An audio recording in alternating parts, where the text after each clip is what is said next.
lo mismo ocurre con Dios. Él sostiene toda la cadena de seres existentes. Si veo una chaqueta colgada en la pared, dice Schiff, aunque no vea el clavo que la sostiene, no digo que la chaqueta desafía las leyes de la gravedad. Comprendo que tiene que haber un clavo que la sostiene. Si en un paso a nivel ves pasar, desde tu coche, un largo tren de mercancías en que un vagón tira de otro, comprendes que tiene que haber una locomotora que tire de todo el tren, aunque tú no la veas. Lo mismo. Hay que pensar en un primer ser eterno al ver que unos seres hacen a otros y, por lo tanto, todos necesitan de otro para existir, menos el primero, que tiene que ser eterno. Dios es ese primer ser que no necesita de otro para existir, sino que existe por sí mismo. Es decir, que su esencia es existir, que no puede dejar de existir, que existe necesariamente, que siempre ha existido y nunca dejará de existir. Por eso decimos que Dios es ese primer ser eterno. Dios es el único ser eterno. 3. El cosmos no es eterno. 3.1. El cosmos no puede haber existido desde la eternidad. Es dogma de fe que el cosmos no es eterno, sino que ha sido creado por Dios en el principio del tiempo. Dice San Pablo que Dios es el creador de todas las cosas. Él existe antes que todas las cosas. El ateísmo marxista se basa en la eternidad de la materia. Afirma que la materia ha existido desde toda la eternidad y, de este modo, no necesita a Dios creador. Pero la eternidad de la materia es una afirmación, no una demostración.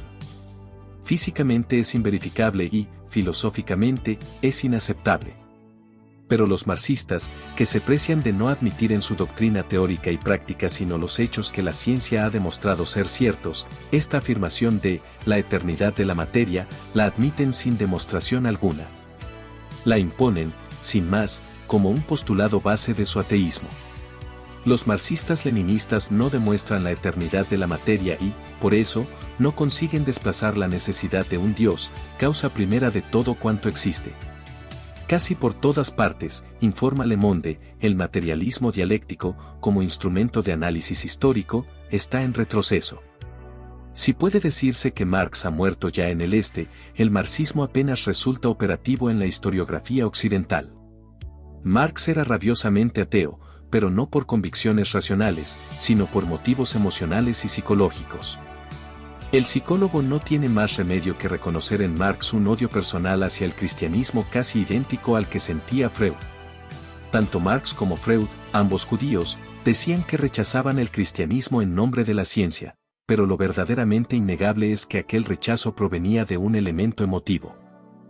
Para Marx, el ateísmo no era una consecuencia de ninguna clase de demostración.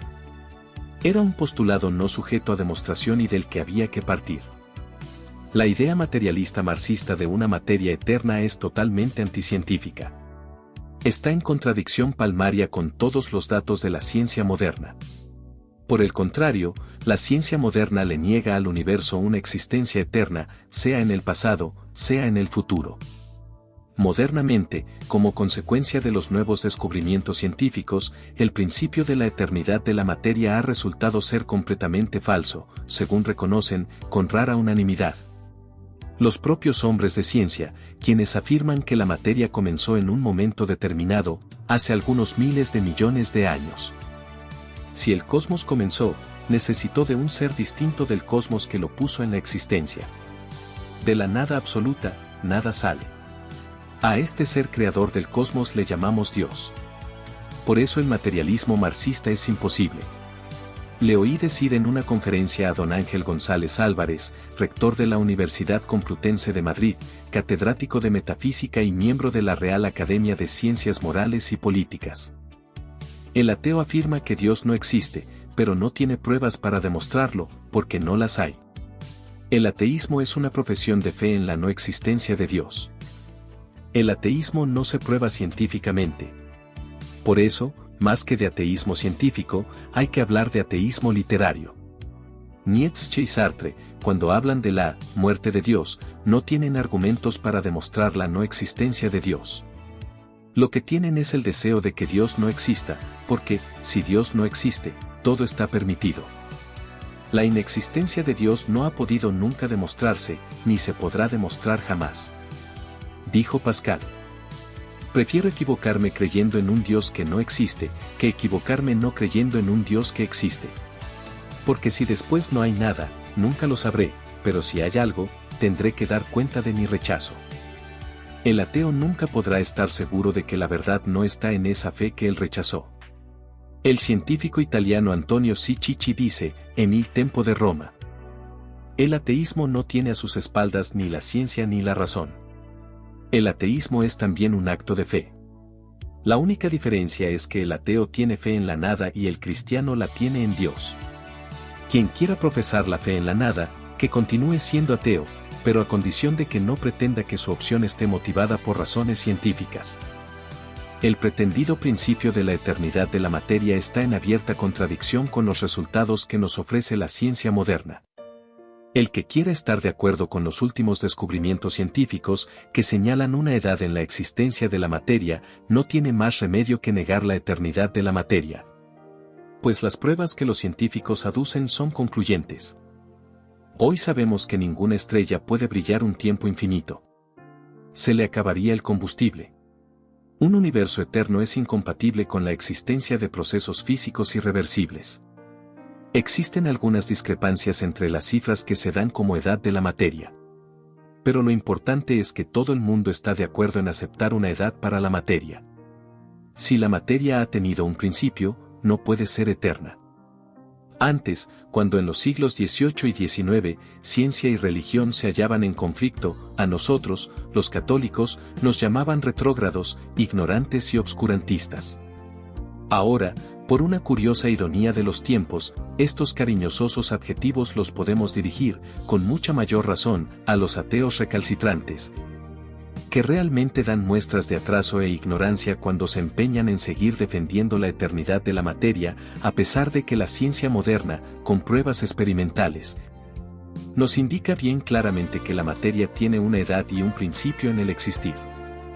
La vida finita del cosmos es algo científicamente probado.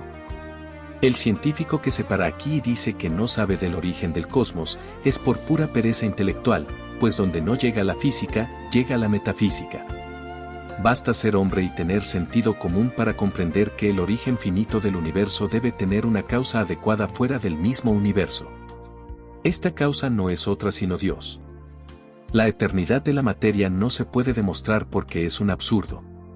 En efecto, la materia tiene una existencia sucesiva, es decir, con un antes y un después, es decir, medible por el tiempo. Las sucesivas transformaciones de la materia y los cambios de la naturaleza se van midiendo por el paso de los días, de las horas y de los minutos. Y todo lo que es medible por el tiempo tiene una existencia temporal ilimitada, no eterna. El tiempo es la duración del movimiento. El tiempo no existe como algo independiente de los seres sucesivos. Se basa en el movimiento de las cosas, en los cambios de la materia. Y lo eterno no cambia. No tiene principio ni fin. Está siempre en el momento presente. No está sujeto al paso del tiempo. Si la materia en evolución fuera eterna, querría decir que ha pasado por una serie infinita de momentos sucesivos. Y si no se llega al principio desde aquí hasta allá, tampoco se puede llegar desde allá hasta aquí, pues la distancia es la misma. Efectivamente, la misma distancia hay de Madrid a Barcelona que de Barcelona a Madrid. El mismo tiempo hay del día de hoy al 1 de enero de 1950 que desde ese día hasta hoy. Sí, por más que subiéramos por la escalera del tiempo, no llegaríamos nunca al principio del cosmos, tampoco llegaríamos nunca del principio del cosmos al día de hoy, si ese principio estuviera en la eternidad. Es así que hoy existe el cosmos actual que vivimos. Luego, si hemos llegado hasta hoy, también desde hoy, subiendo por la escalera del tiempo, podremos llegar al principio, siempre que éste exista. Es decir, que el principio del cosmos no está en la eternidad. El cosmos no es eterno. Si el cosmos no es eterno, es necesario otro ser que sea eterno, pues todo lo que empieza necesita de otro para empezar a existir. 3.2. El único ser eterno es Dios. El único ser eterno es Dios, porque Dios es el único ser por el que no pasa el tiempo, que está totalmente fuera de la medición del tiempo. El tiempo es la duración del movimiento, y Dios es inmutable. Es pura actualidad. En Él no hay antes ni después. Es un presente permanente. Todo esto se demuestra en filosofía. Nosotros vivimos en el tiempo y no podemos concebir un ser que exista fuera del tiempo. Alguna intuición podemos tener de lo que es existir fuera del tiempo cuando pensamos en las esencias. Por ejemplo, en la esencia del triángulo, la triangularidad.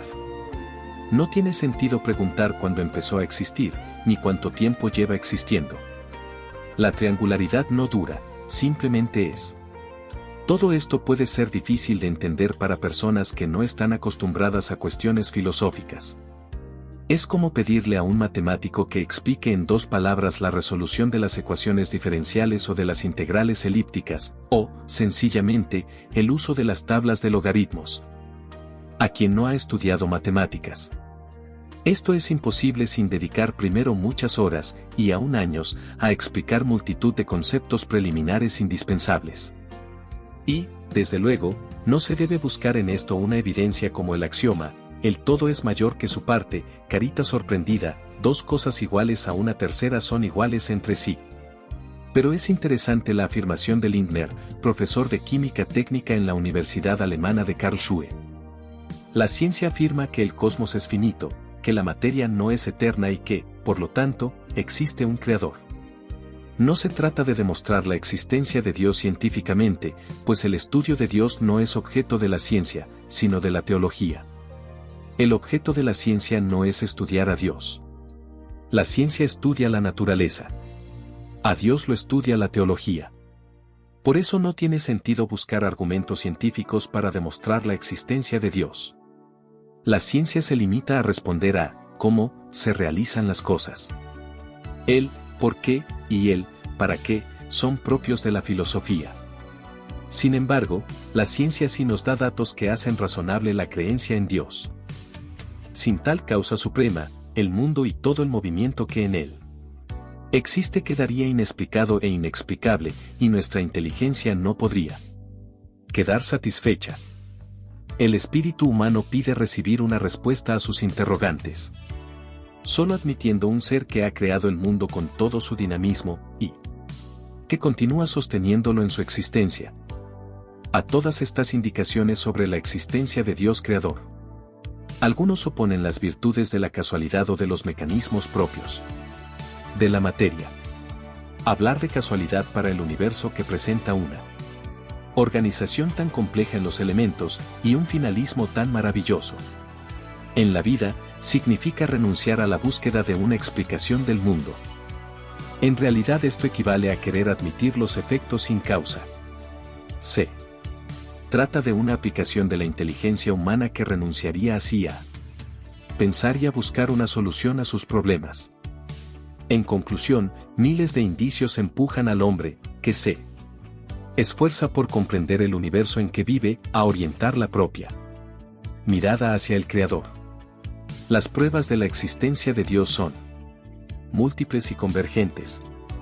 Ellas atribuyen a demostrar que la fe no mortifica a la inteligencia humana, sino que la estimula a reflexionar y le permite entender mejor todos los porqués puestos ante la observación de la realidad. 47.